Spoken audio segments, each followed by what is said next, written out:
Oke, jadi perspektif baru terhadap resiko untuk kinerja unggul.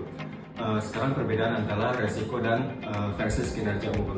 Kinerja unggul sendiri adalah pencapaian standar kinerja yang tinggi dan konsisten dalam berbagai aspek operasional dan non-operasional. Ada beberapa perbaikan berkelanjutan, efisiensi dan transparan, kontribusi ekonomi dan adaptasi perubahan. Untuk peningkatan daya saing sendiri, kita sebagai BUMN membantu BUMN bersaing dengan pesaing di pasar domestik dan global. Yang kedua adalah perbaikan berkelanjutan, mendorong budaya perbaikan yang konstan. Yang ketiga adalah efisiensi dan transparan. Ini yang paling penting karena meningkatkan efisiensi dan transparan dalam operasi bisnis kita sebagai BUMN. Yang keempat adalah kontribusi ekonomi. Seperti yang kita tahu, BUMN adalah berkontribusi untuk masyarakat, makanya aspek ini sangat penting. Dan yang terakhir adalah adaptasi perubahan. Lalu tata kelola manajemen risiko.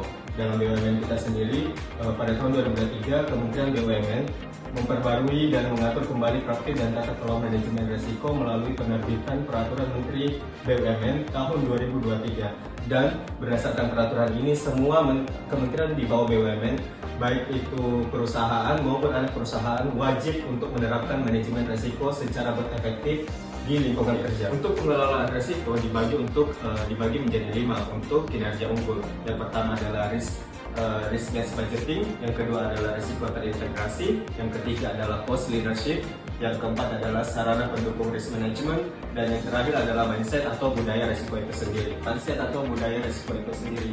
Mindset adalah berdasarkan masing-masing personel. Yang pertama adalah saya sadar akan adanya risiko yang mempengaruhi sasaran. Jadi masing-masing orang harus sadar bahwa tiap risiko itu akan mempengaruhi sasaran kita yang ada di perusahaan BUMN itu sendiri. Yang kedua adalah saya perlu mengelola risiko untuk mencapai sasaran. Jadi yang pertama adalah sadar, yang kedua adalah perlu untuk mengelola, yang ketiga adalah manajemennya, terjadi pelaporan, dan yang terakhir adalah memberikan nilai tambah untuk manajemen risiko itu sendiri.